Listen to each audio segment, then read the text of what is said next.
Salve! Muito boa noite, o Frente a Frente, diretamente daqui dos estúdios da Rede Vida em Brasília. Semana complicadinha aí. Definição sobre o passaporte da vacina, a cobrança para quem chega aqui no Brasil, nos aeroportos, e também a definição sobre a PEC dos precatórios. O governo já adotou prioridade total para o Auxílio Brasil. É o programa social que substitui o Bolsa Família, que acabou. Auxílio Brasil é uma evolução. Primeiro o Bolsa Escola, cumpriu a sua missão, a sua função. Aí depois a Bolsa Família, do PT, que também foi muito importante e naquele momento cumpriu a sua missão. E agora a evolução, o Auxílio Brasil, a prioridade total. R$ 400, renda mínima, R$ 400, e também vai atingir quase 20 milhões de brasileiros. É isso, governar é definir prioridade. Hoje o Frente a Frente vai falar aqui com uma pessoa muito importante no governo do presidente Jair Bolsonaro. Lida diretamente com o presidente. André Costa, ele é secretário especial da SECOM, a Secretaria de Comunicação da Presidência da República. Doutor André, muito obrigado. Prazer tê-lo aqui no programa Frente a Frente e por ter vindo aqui para essa conversa boa. Prazer é todo meu, eu agradeço o convite. Dizer que estar diante de dois comunicadores, para mim, é uma grande honra. Primeiro, começando até pelo nome, né? José Maria Trindade. 3 nomes, assim que muito significativos para aqueles que creem. O nome do pai nutrício de Jesus, da mãe de Jesus e da Trindade. Né? E de Denise, a criadora das águas, água que é vida e água que é tão importante para o governo Bolsonaro, para levar para o nosso povo no Nordeste, para todos aqueles que têm a necessidade, né, que sentem essa necessidade básica de ter água, algo tão importante e que o governo Bolsonaro está fazendo realidade para o povo nordestino, para o povo do nosso semiárido. Pois é, uma conversa muito boa hoje aqui. Nessa mesa redonda, a minha parceira de sempre, Denise Rotenburg. Boa noite, Denise. Boa noite, Foi bom, ó, Denise estava lá em Recife fazendo sucesso lá, né? Pois muito boa noite. Né? Fui para o lançamento do livro do ex-juiz Sérgio Moro, mas depois você vai ter mais detalhes no Jornal da Vida. Hoje o nosso assunto aqui é a comunicação do governo do presidente Jair Bolsonaro. É uma honra receber o senhor aqui, secretário. E olha, o secretário não é neófito nessa área de comunicação. Ele começou lá atrás, ele é coronel da PM do Distrito Federal, ele é também especialista, bacharel em Segurança Pública, Ciências Policiais e também Gestão de Comunicação nas Organizações Policiais pela Universidade Católica de Brasília, trabalhou na missão da ONU no Timor-Leste, onde tratou também da comunicação institucional, como aprimorar e também gerenciar. Ele ajudou ali, orientou as autoridades do Timor-Leste nessa questão da comunicação que é tão importante. Por isso, coronel, começo perguntando para o senhor, qual é o principal desafio hoje da comunicação institucional do governo Jair Bolsonaro? Eu acho que, bom, primeiro, comunicar sempre é um grande desafio, né? Eu costumo brincar com as pessoas, falo, olha, comunicação é algo tão complexo, né, e muitos se dizem entendidos em comunicação, mas, na verdade, a gente consegue ter dificuldades em se comunicar até dentro de casa. As famosas DRs, né, vamos discutir a relação, é um problema ou uma solução de comunicação. E nas instituições isso se torna um pouco mais complexo, né? Você tem, de fato, as missões organizacionais, que você precisa orientar a sua comunicação de modo a alcançar aqueles objetivos da instituição. E dentro do governo, na SECOM em especial, nós somos responsáveis por toda a comunicação do governo federal. E comunicação, a gente nunca pode esquecer que naquele nosso esqueminha clássico da faculdade, eu considero como o elemento mais importante o receptor e detalhe. A minha comunicação só vai ser verdadeira se o meu receptor entender, de fato, aquilo que eu estou querendo comunicar. Então, no governo, hoje, o grande desafio, em meio a torrentes de fake news, em meio a grandes interesses envolvidos em se desinformar, o grande desafio é levar à população a notícia verdadeira, o fato, para que ele possa decidir. Na minha opinião, não existe mídia como formador de opinião. O grande formador de opinião é o cidadão. O papel da mídia, o papel do comunicador é fornecer para ele os dados verdadeiros, os fatos, para que ele decida. O ser humano tem o livre-arbítrio que foi dado por Deus e a gente deve respeitar. É verdade que tem muito veículo sendo atropelado por fatos mesmo. A história é a seguinte, a comunicação se baseou sempre na história de que o meio era a mensagem, ou seja, o veículo de comunicação, o meio era até mais importante do que a mensagem, isso porque existia um grande monopólio de empresas e os senhores da comunicação. O fato das mídias sociais e da moderna, o novo mundo da comunicação mudou tudo, né? Sim, com certeza. Tornou, vamos dizer assim, a internet ela veio para popularizar, tornar acessível, né, o fato, cada um, né, YouTube é uma, vamos dizer assim, uma palavra para TV. Ou seja, você na TV, você é o grande astro, você é quem vai levar a mensagem. Então, assim, democratizou de fato, trouxe para o povo essa possibilidade de tanto comunicar aquilo que ele deseja, mas também de receber de várias outras fontes essa informação. É lógico que a gente precisa filtrar. Né? Pois isso é fato. né? Não existe uma necessidade de filtro. A gente, com o YouTube e também as redes sociais, às vezes a gente vê ali as pessoas vindo com fake news mesmo, diz, olha, o fulano roubou, o fulano, esse remédio opção, não né, funciona. Denise? Não é só a pessoa não apura e passa aquilo para frente como se fosse verdade e vai indo. Tanto, eu não digo aqui que é o governo que faz isso, é bolsonarista, é petista. A gente vê isso em torcedores de todos os times.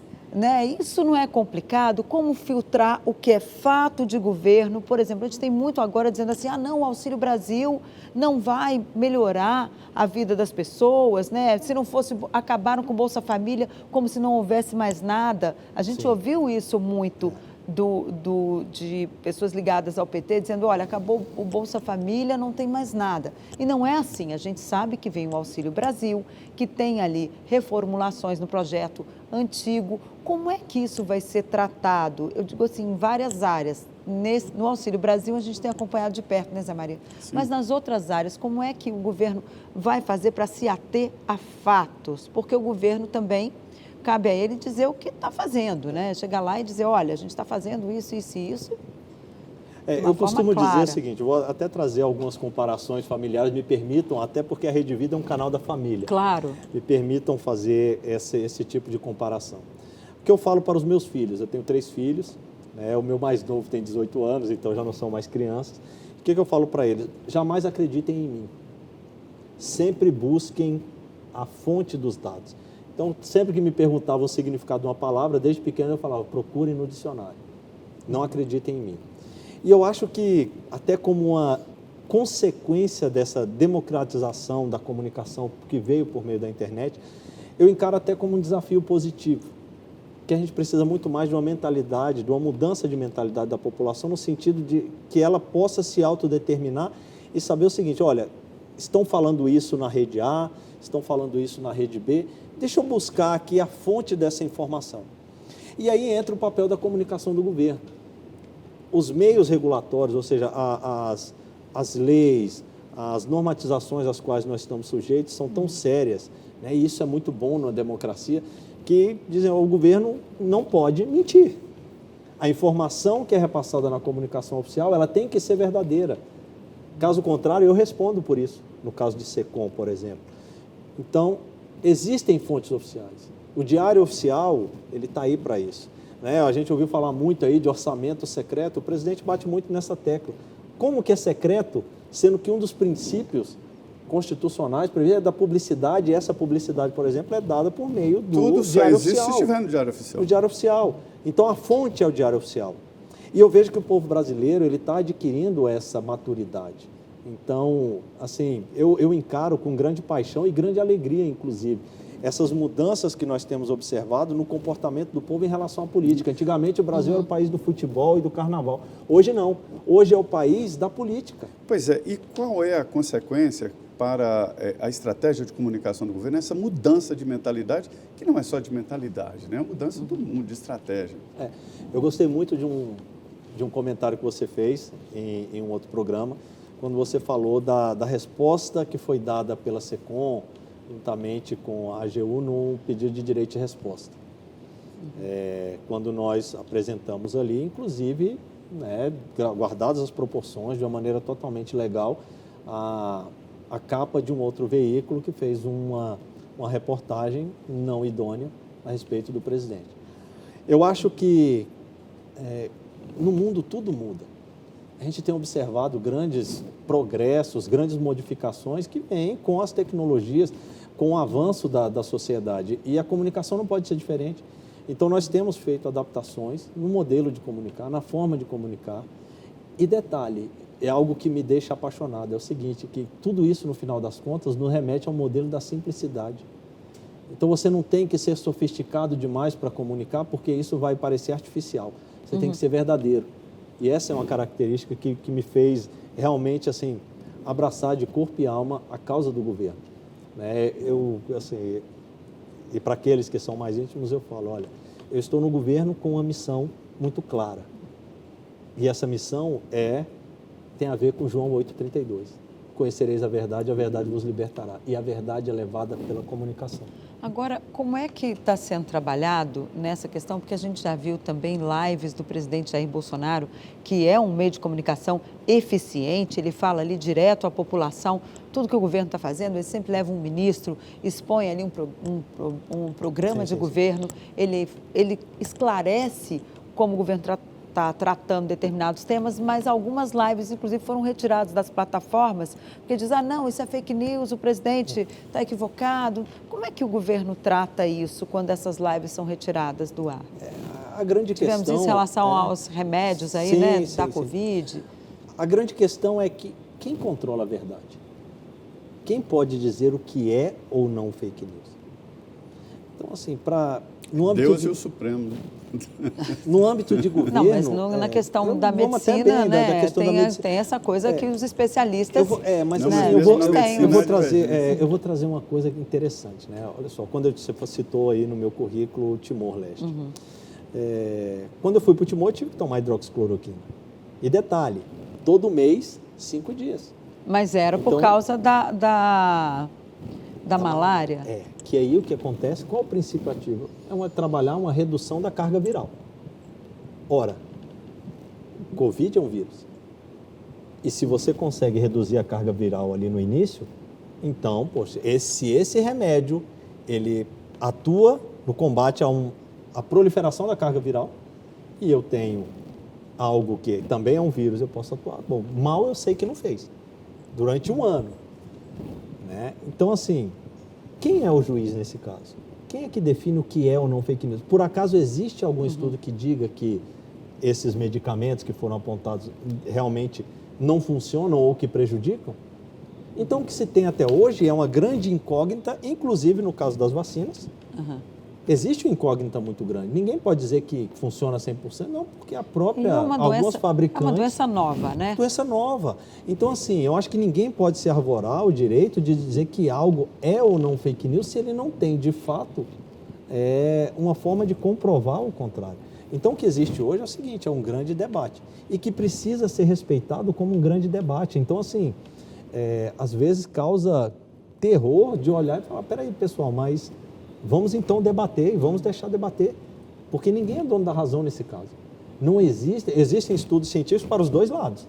O problema é que um lado é realçado e o outro é censurado. Então, mas aí não é a Organização Mundial de Saúde que ela orienta esse debate? Mas a própria Organização Mundial de Saúde teve que mudar de posição várias vezes durante essa pandemia. Então, o que eu penso, o que eu acho que é preciso, eu até citei isso numa entrevista recente, é o seguinte, olha, nós temos que ter um cuidado muito grande para não tirar do povo a esperança. O medo paralisa, e eu vou trazer, me desculpem, me permitam, mas trazer textos bíblicos. A Bíblia, ela traz mais de 365 vezes, ou seja, mais de uma vez por dia, um alerta que é o seguinte, não tenhais medo. Porque o medo paralisa, ele é algo que aí na função policial a gente vê muito isso, então no treinamento dos policiais, Aqueles policiais que eles travam diante de situações que são realmente aterrorizadoras, são situações de medo. Mas eu preciso que ele, como alguém que vai guardar a sociedade, ele exerça o controle sobre o seu medo. O medo é natural. Porque o medo paralisa. Claro. O medo é bom. O policial sim. que não tem medo, esse me assusta. Porque a tendência é que ele morra é muito mais Vira muito monumento, maior. como diz lá.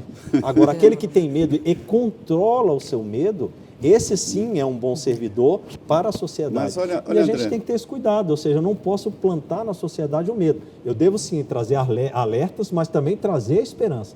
Mostrar que nós fomos agraciados com a inteligência e graças a Deus existem os avanços científicos.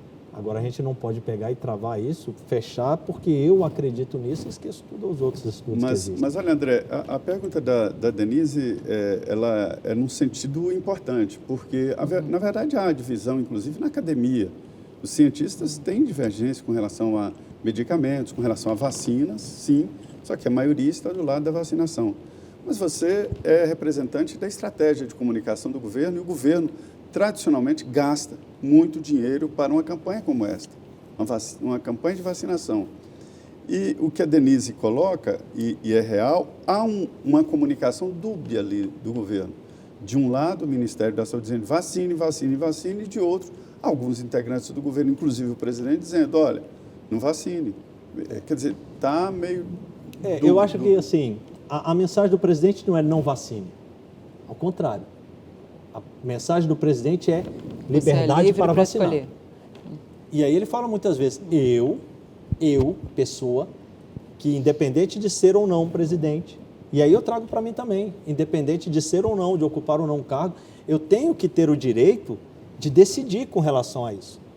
Então, é muito fácil você ouvir alguns outros movimentos dizendo meu corpo, minha regra, mas vale para ele e não vale para mim nesse momento? Então, assim...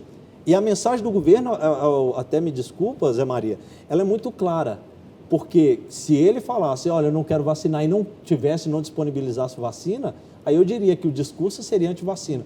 Mas o discurso dele existe vacina para todos aqueles que quiserem se vacinar. Agora, eu respeito o direito de cada um, a liberdade de cada um, que vale mais do que a vida, de decidir o que quer para si.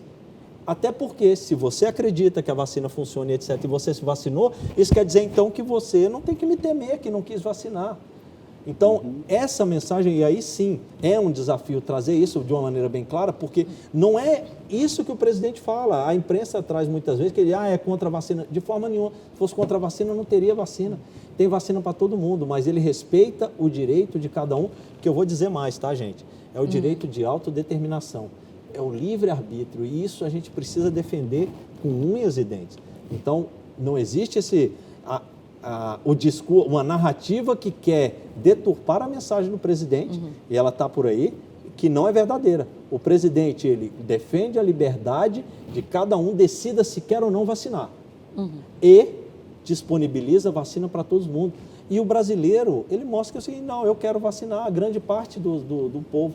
Então, se a maioria quer vacinar, peraí, não se fala tanto de respeitar direitos de minorias, então aquela minoria que não quer se vacinar, ela tem que ter o direito de poder escolher.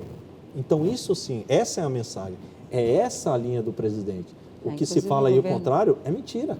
Inclusive, o governo já disponibilizou mais de 300 milhões de doses da vacina. Sim, né? E já tem contratação para o ano que vem.